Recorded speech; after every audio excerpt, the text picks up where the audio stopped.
Bismillahirrahmanirrahim. Assalamualaikum warahmatullahi wabarakatuh. Alhamdulillah anakku sekalian, atas izin Allah Subhanahu wa taala, pada kesempatan kali ini kita bisa berkumpul bermuajahah untuk melanjutkan pembelajaran kita, yaitu PAI.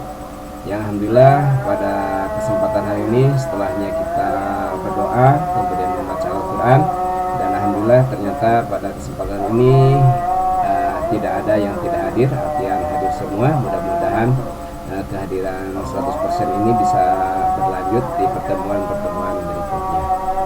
Baik anak-anak sekalian, setelah pada pertemuan yang lalu kita membahas mengenai ketaatan, maka pada kesempatan ini kita coba bahas mengenai kompetisi dalam kebaikan, yang tentunya kita pahami bersama dalam Al-Quran bahwa kompetisi dalam kebaikan ini istilahnya adalah fastabiqul khairat, berlomba-lomba dalam melakukan kebaikan. Baik anak sekalian, adapun urutan pembelajaran hari ini kita mulai dengan pembacaan ayat Al-Quran dan juga terjemahnya, yaitu surat Al-Maidah ayat 48. Kemudian kita coba identifikasi apakah ada kandungan hukum tajwid di dalamnya.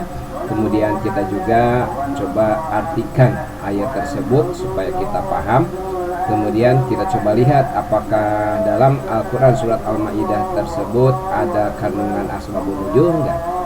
Dan juga berikutnya kita coba lihat isi kandungan dari Quran surat Al-Maidah ayat 48. Dan juga yang berikutnya adalah pengamalan Quran surat Al-Maidah tentang kompetisi dalam kebaikan untuk kehidupan kita sehari-hari. Baik, selanjutnya silakan buka Al-Quran, baik Al-Quran secara fisik ataupun Al-Quran yang ada di HP kalian. Kita baca bersama. A'udzu billahi minasy syaithanir rajim. وأنزلنا إليك الكتاب بالحق مصدقا لما بين يديه من الكتاب ومهيمنا عليه فاحكم بينهم بما أنزل الله ولا تتبع أهواءهم عما جاءك من الحق لكل جعلنا منكم شرعة ومنهاجا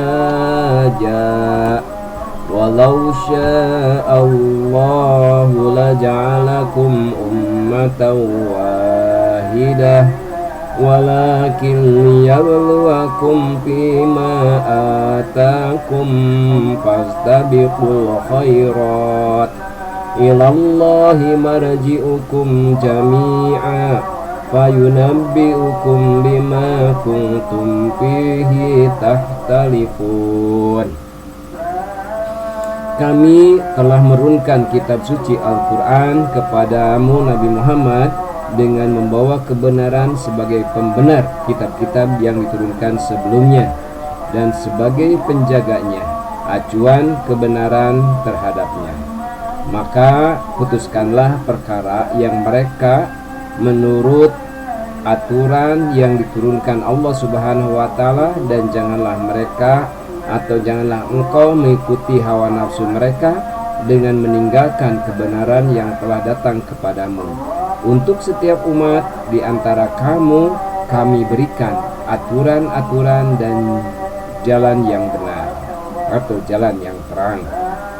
Seandainya Allah menghendaki, niscaya Dia menjadikan kamu satu umat saja. Akan tetapi Allah hendak mengujimu tentang karunia yang telah Dia anugerahkan kepadamu, maka berlomba-lombalah dalam berbuat kebaikan.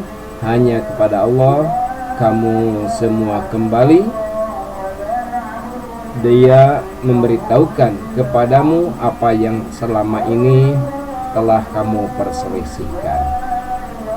Baik anak-anak sekalian, adapun kandungan tajwidnya ini Bapak sudah kasih tanda mengenai hukum-hukum tajwid yang ada di Quran ini, mulai dari idgham bi gunnah sampai dengan mad arid li sukun. Selanjutnya isi kandungan Al-Quran pada ayat ini adalah yang pertama, Al-Quran itu hak, baik isi maupun kandungannya, cara turunnya dan zat yang menurunkannya, dan yang mengantarnya maupun yang diturunkan kepadanya.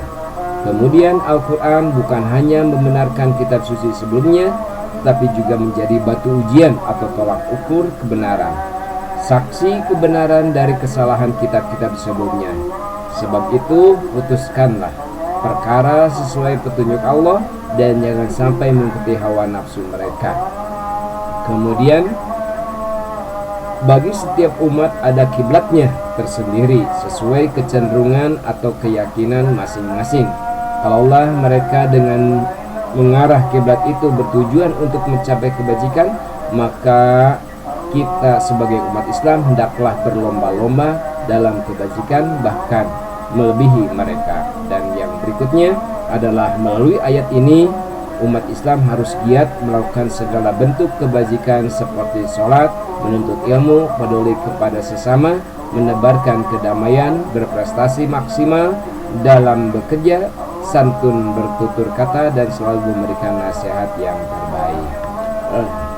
Selanjutnya, anak sekalian, sebagai pengamalan Quran Surat Al-Maidah ayat 48 tentang kompetisi dalam kebaikan bagi kehidupan kita sehari-hari adalah kita tetap berada di jalan kebenaran dan tidak menunda-nunda jadi orang baik, karena ajal tidak mengenal tua muda, kaya miskin, dan siap tidak siap. Kedua, mengupayakan kemaslahatan umat Islam secara profesional sesuai dengan bidang keahliannya. Kemudian yang ketiga, kita berlomba untuk berbuat baik kepada siapa saja sepanjang tidak mengganggu keyakinan atau akidah kita sekalian. Yang keempat, menjadi penyuluh, bukan hanya pintar memponis. Yang kelima, menjadi model atau teladan sebagai uswah atau personal branding, bukan menjadi pengecam.